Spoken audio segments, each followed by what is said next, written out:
What's good? I am Yish. You're watching New Leafs on Life. So I briefly reviewed my last video, which was April last month. Um, so this is an update and an observation. I am doing extremely well on the removal of negative rumination. This has been It has been profound for my interaction with not only myself, but with everybody around me. It's not perfect yet. I don't expect it to be perfect, really, but, um, well, let me say it like this. Uh, if I could be visual, right? So I'm always using my hands to be visual, but prior to me coming to grips with this negative state of constant rumination, this essentially was my daily negative story. It was a foundation, right? And from that foundation, regular life happens. And you could visualize them as things that pop up, right? So on the foundation, you had things that popped up, and then they turned over and fed the foundation or the negative story loop that I carried from childhood. That's how far back this negative story, this rumination goes. It is it's all the way back to childhood. Um, and its job, from what I can perceive, was to keep me aware and always on guard of crap happening in life that was painful. And I carried that.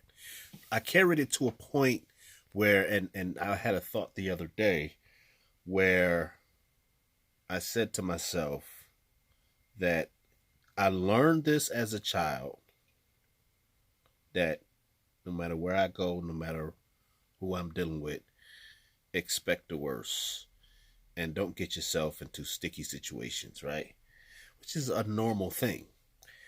But it kept coming back and coming back and coming back. At first, it was loud as a kid, right? It was very vocal, if I can express it in that way.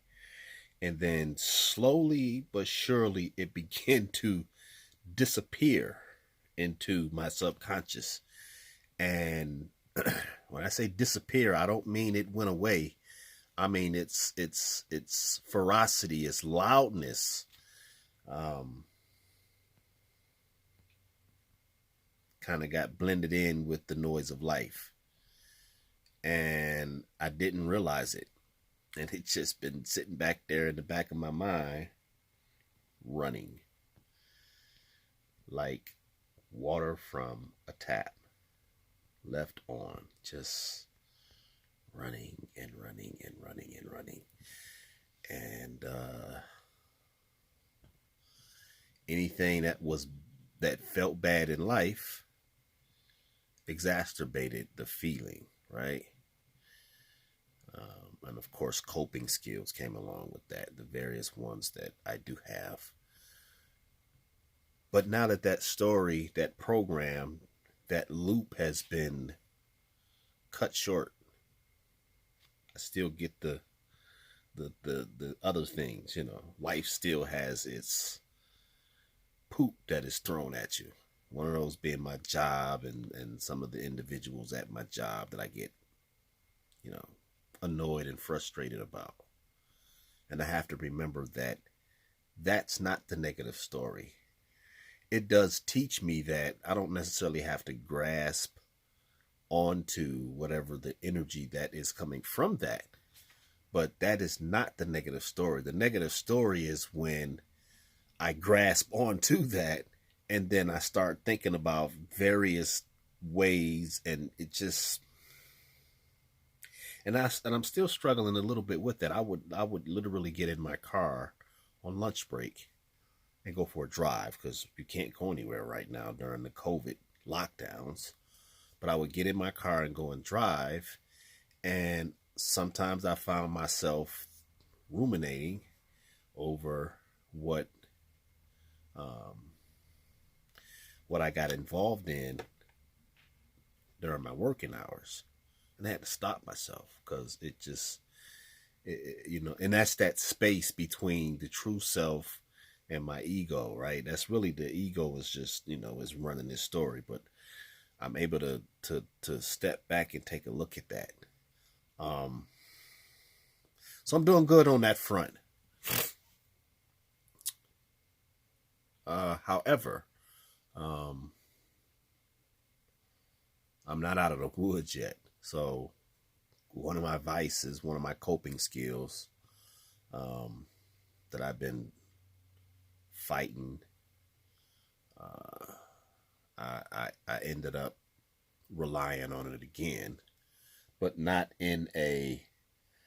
um, in a coping way to deal with any negative stories. But it did its part for the resistance that I still have. The emotional numbness is the title. Um, Even though I don't have the negative story, and I mean, life is a hell of a lot better. I'm at home. I get along with my wife. This is the longest we have ever gotten along, and I don't mean like, we just, right. It's literally, I can be around her without being triggered, and being defensive. That is the main thing. Is that story was creating a military. I called it the military defense campaign. That's not necessary in normal quiet situations. Even in situations of conflict, it's not necessarily needed. I'm able to step back and become more aware. But the lack of emotional engagement is still very much a problem. And I got hit over the head when I, utilized my coping skills, um, my habits, I should say. And when the deed was done, it made me remember that the fight is not over. So I'm on that journey. Trying to work out my emotional numbness, and I actually found a channel. I may link it on this video if I remember. A gentleman, PTSDanddepression.com. That's his tagline. But he's a military. I think he's a military vet who had PTSD, and his video resonated so deeply with me. It was almost like I was hearing myself talk. And his traumas, I believe, come from war.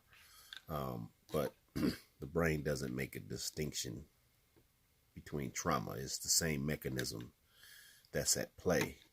So whether your trauma is something that was in a war, or it was something from your childhood that just left you wanting, it's the same mechanism. And he was speaking about even some of the vices that he had to overcome is some of the same ones that I'm dealing with. And his main advice on the first video that I seen of his is that you're going to have to deal with the pain. So I'm recognizing, just, from my own research for the past 3 years, but to hear somebody say these words, I'm recognizing that is more than likely the crux, the core, the origin of this emotional numbness. I mean, he stated it, and he's free of it at this point. He's been through various therapies and whatnot. But I think the biggest thing that he came out of it with was that you have to face the pain of whatever it is you're running from. You can't numb the bad feelings and expect to just have the good feelings. I say that all the time. My problem is I don't know what I'm running from. I don't know what that pain is. It's so pushed back. It's so far pushed back that, in my EMDR session, I had a glimpse of a vision of what it was. And it was, the way I explained it to the therapist was, it was across the street. I was standing on one side of the street, and it was at an angle that I was looking at it, and it was on the other side of the street. And it was just a black mess, just dark black mess. And I could not perceive what was in it, but I know it's there. And I know that I have to face whatever that is. I don't know what it is. So that's my current mission. I got another channel where I talk about my vices. I've decided to put that one on pause because my thing is that if you don't deal with the origins, then all of the things that you do to fight the pain or to medicate yourself will continue to be there as a resource. So I have to find what it is that I am avoiding internally that is causing the numbness.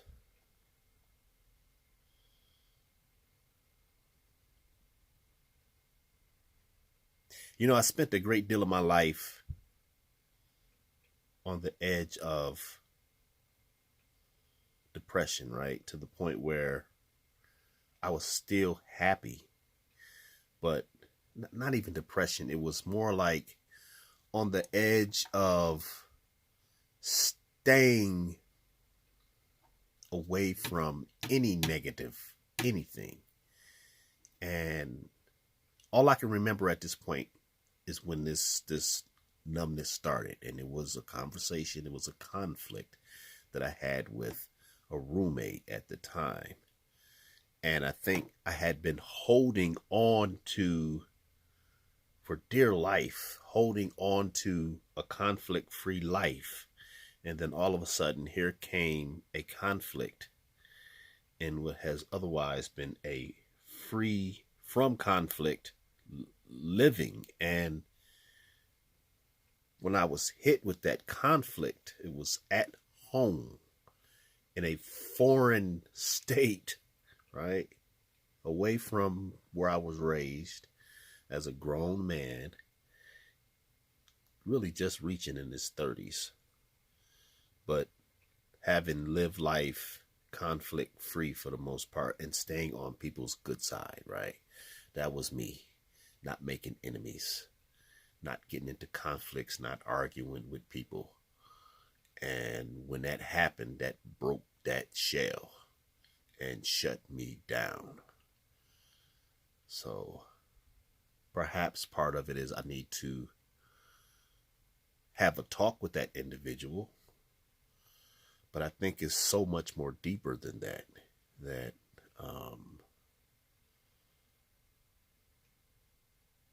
I don't know. So, but anyway, I'm getting long-winded. It's about 14 minutes here, and I'm supposed to be going to bed. So, I'm going to grab a couple of books. One is The Body Keeps the Score.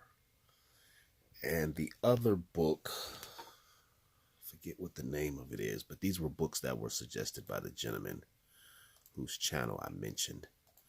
The Body Keeps the Score. And then the other book is The Road Back to You, an Enneagram Journey to Self-Discovery. So I don't know who the hell I am at this point. And one last thing that he mentioned that I know to be, unfortunately for me, a path that I have to take. And you know what? Let me see. How much is this? I think I got just that enough on my Amazon account. Anyway, And that was that in order to get back to living life um, the proper way, you have to practice it. So if I want to be happy and have these emotions again, I have to practice those things because, as he stated, it's like a motor that has not been turned on for 20 years, right? Or for me, for 10 years. You're not just going to put the key in, it's going to crank right up. It has to be restored. All right. That's it, man. I'm going to get off here and go to bed. You've been watching New Leafs on Life.